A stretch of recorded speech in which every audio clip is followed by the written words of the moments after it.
This video is only possible thanks to viewers like you. To support the channel and get more, go to patreon.com/optimisticduelist and subscribe. Link in the description.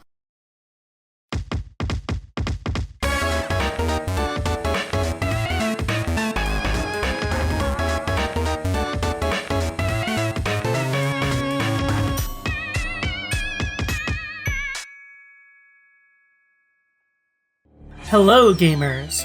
So, you might be a bit surprised that we're covering Limebloods in this video, since we don't actually have any Limebloods in the Hiveswap cast as of yet. That's because Limebloods all got genocided out of existence, allegedly because of their incredibly potent psychic powers, which left unchecked posed a serious risk to the systems that keep the Alternian Empire in place. And I'll grant that it's a bit odd to put out a video on a cast that we don't actually know anything about yet, but since Act 2's coming up, that's exactly why I wanted to cover them. I have a couple of thoughts about Limebloods already that I wanted to talk about, mainly concerning their relationships to the Vantases as well as Calliope and Caliborn. So, let's dive right in. If you've watched my videos on Jake, then you understand how much importance I tend to place on the denizens as mythological reflections of the greater cosmological impacts that the kids have on reality and on each other. And you're likely aware that I assign particular importance to Jake's denizen, Abraxas, who I regard as nothing less but a symbol for the eternal unfolding and embodiment of the entirety of Paradox space, as well as every single entity that exists within it, living and not living, important and irrelevant, enraging and inspiring. Abraxas is a deity that represents the unification of all opposites and mutually exclusives. It is a deity of paradoxes.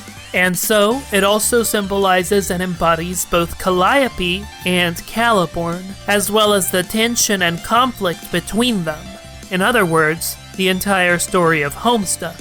What you might not know is that I believe Abraxas serves as the denizen of not only Jake, but also Karkat, and possibly Cancri, though we're only really going to be talking about Karkat and the Sufferer here. The root of the connection between Karkat and Abraxas starts with a quote, namely this late-game chunk of Pesterlog with Kanaya, where Karkat says he thinks he got stuck with the training denizen for the weakest players, drawing a direct contrast between his denizen and that assigned to the strongest players, Yaldabaoth. As it usually goes with Karkat, I think he's drawing a correct conclusion for the wrong reasons. What really makes me think that Karkat's denizen is Abraxas is the way that he describes Abraxas' speech. Namely, the way that Abraxas seems to be aware of and preemptively accounts for all of Karkat's thought processes, and his awareness of Abraxas' thought processes, and his awareness of Abraxas' thought processes about his thought processes, and so on. Basically, Abraxas is described as particularly and elaborately in touch with the nuances of how Karkat's thoughts eventually lead to Karkat creating his own self-loathing, self-defeating reality. And this does strike me as a sharp contrast to Yaldabaoth, who seems to give his players very extreme choices, but doesn't seem particularly concerned with their wants and needs as people.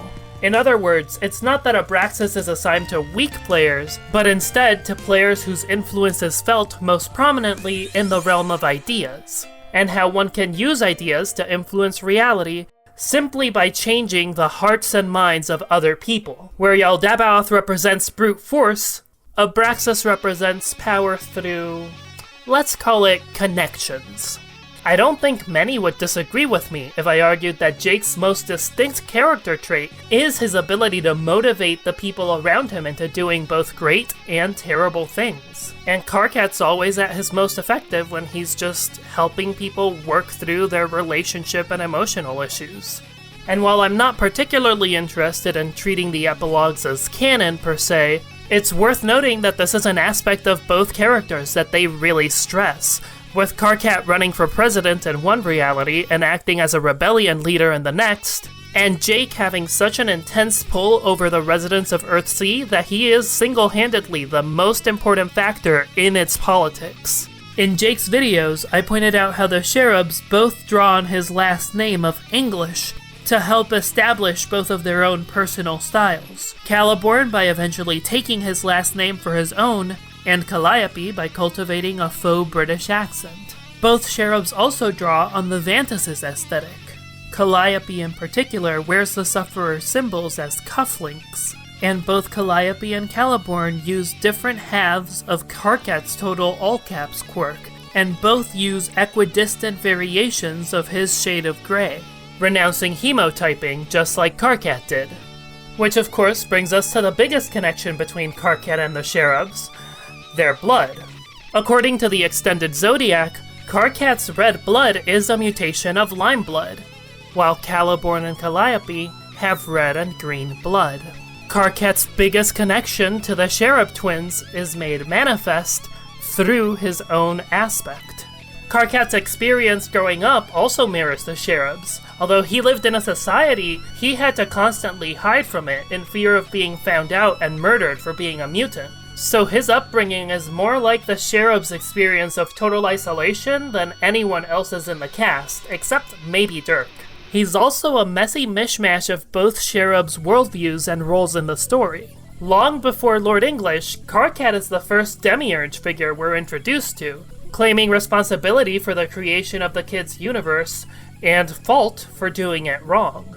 And whenever he's touting his praise for Alternia's ideology of might makes right and survival of the fittest, what he's really doing is espousing and advocating for Lord English's own ideology, which is what poisoned Alternia to be like this in the first place. But his inner nature is a lot more like Calliope's, reflecting her values of desiring companionship and love and acceptance, writing fanfiction about your friends, and so on. You get the picture. The point is that if Calliope and Caliborn are thesis and antithesis, then Karkat represents something of a synthesis between the two. Finally, we have Karkat's ancestor, the Sufferer. The Sufferer is a Christ analog, and when he predicts that Karkat will arrive and that it will herald the end of the world, he's invoking the idea of the second coming of Christ in the Book of Revelations. So Karkat is an apocalyptic Christ figure. But the thing is that according to a Gnostic worldview, Christ wasn't sent to Earth by the Christian God, because that role is taken by Yaldabaoth. While the details according to various sects vary, Gnostic thinkers generally seem to believe that the deity that Jesus claimed to be an emissary of was the supreme secret deity of the world of ideas, working both behind and through the machinations of Yaldabaoth in the plane of physicality. That deity being the same that we're referring to right now as Abraxas, which, especially since Jake also has direct ties to Christ, means that it makes a lot of symbolic sense for Karkat and probably Cancri as well to be linked to that particular denizen. By now you're probably wondering, what does any of this tell us about Limebloods? And the answer is, jack shit. Nothing. I tricked you. Probably anyway. I have no idea what any given Limeblood is actually going to act like, because that's going to depend on their personality, but if I'm onto anything, then there are some things we might expect that we can look out for. First off, if this entire cast is linked to Karkat and Cancri's legacy as Abraxian children or whatever, then it's possible that they'll showcase a connection to amphibians, which is interesting to me in light of that picture of the first guardian axolotl that's been going around. Abraxas is described as the lord of frogs and toads, after all, and that seems to pan out with Jake and his relationship to the consort kingdom.